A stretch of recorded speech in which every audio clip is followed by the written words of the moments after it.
Hello everybody and welcome to my first proper video on YouTube. Before I start, I wanna say this video making stuff is a new experience for me and I welcome any constructive feedback that could help me improve. With that out of the way, let us begin. A lot of you, I assume, already know that a heavy attack of weapons like the Surround Pound, the Huskwarper and the Storm King's Fury don't reduce their durability. I may be a little late on this topic, but I think it's still very important due to recent changes of the Smasher's AI. While I've mainly seen constructibles being used with the Surround Pound, I developed the Fossil Southie build. This build is the perfect combination of farming and combat. In this video I want to showcase my loadout and explain why I think it has meta potential. Starting with the loadout.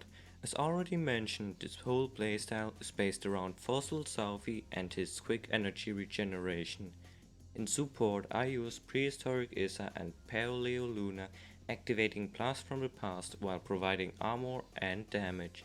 Combined with Dark Vanguard Earhart, they form the fundamental support for this playstyle. The last two slots are free for any personal preferences, but I at least recommend a healing source like Crossbones Barret or Arlene Issa. For the last slot I used Guardian Bull, increasing my potential DPS. Originally I also considered Tank Penny and Black Knight Guardian, but I realized they had no real impact on the loadout. With the heroes out of the way, let's go over the weapon perks.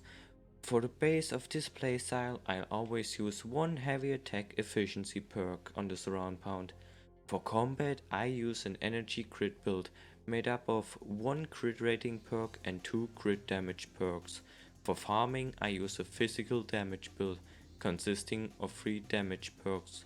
I also tested this third Surround Pound with an impact perk, but surprisingly it had no effect on power level 140 smashers compared to the crit build.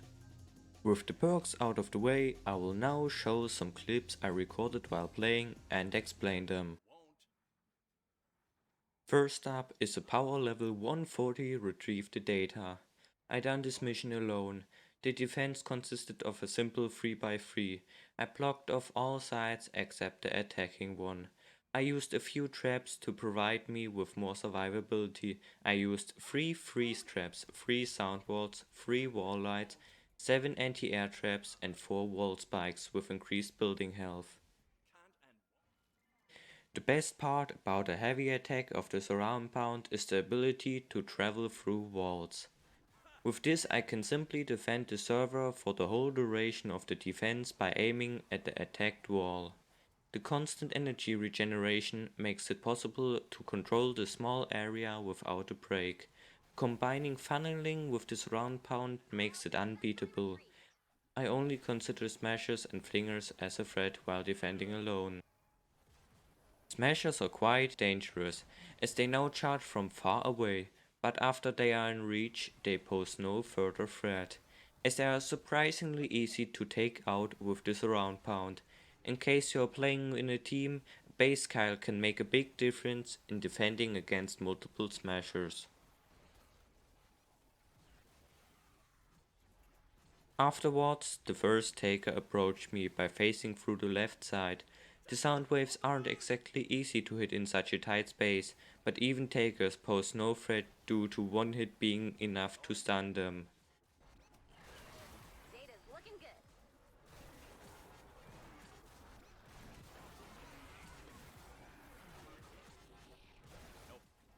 Soon after, I had 2 more takers, but besides getting stuck in between them, they weren't much different from the first one.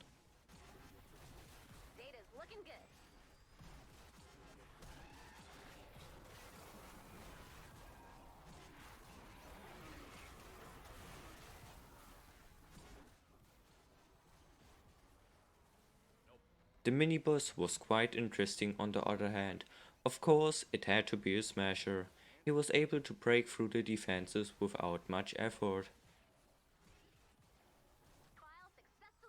The slow field kept him in one place until I learned that the Surround Pound is also able to stun mini-bosses quite easily. After that, he started another charge towards the objective. only to realize afterwards that the mini-boss ended the defense early. Normally you would fail the defense if the data was destroyed, but instead the smasher just dissolved and ended the timer upon hitting the servers. So, good job. The data you collected will help us locate survivors and weak points in the storm.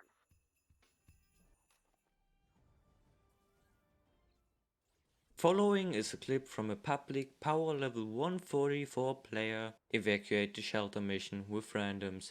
This method is a lot more useful for defending bigger objectives and if you don't have the resources to spam traps like this team. Here I funneled the enemies with tunnels right after they spawned. With the heavy attack having a range of about 1.5 tiles, you can just hide behind a quarter wall and safely attack approaching enemies, creating an impenetrable kill gate.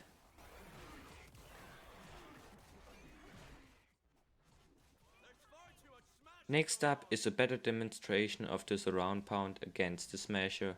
Power level 140 smashers are effectively stunned after being hit by 4 sound waves. It is recommended to keep some distance because if you are too close to the smasher, only one of the 3 sound waves will hit. But don't move too far away or the smasher will charge at you.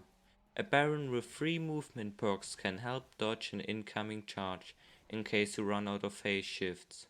Also keep in mind that smashers can't be stunned while starting to charge, while charging and after they finish their charge.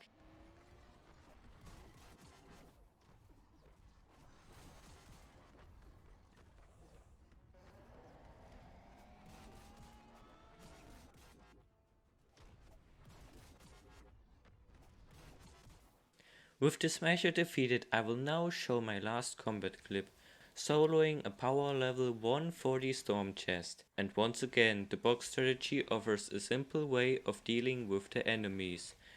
You can make a half wall for a better view, while preventing pitchers and gunslingers from attacking. All enemies except smashers can be stunned with a single sound wave. This gets even better considering that the sound waves can travel through the fridge doors of riot husks, and propane husks drop their tank upon being knocked down, making the surround pound a great counter against both enemy types. On top, in this clip, the husks have only one path to approach me, which makes killing them even easier.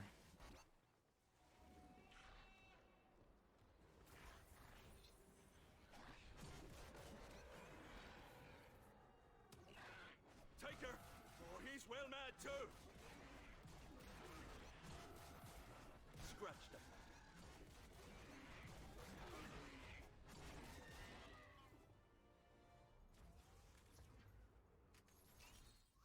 Now we get into the farming aspect of the surround pound. First up are loot llamas. Placing a wall in front of them will keep you from sliding forward and guarantees that you always hit it twice. It took me 22 seconds to destroy a Twine Peaks llama.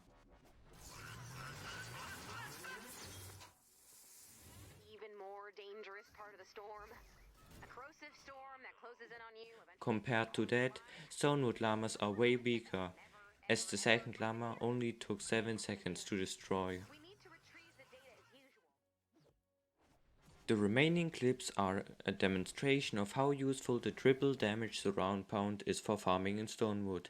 He is great for farming basic materials like nuts and bolts, planks, rough ore, batteries or building materials. Structures like trees and grey rocks can be destroyed by a single sound wave, while most metal objects like cars take 2 or more sound waves.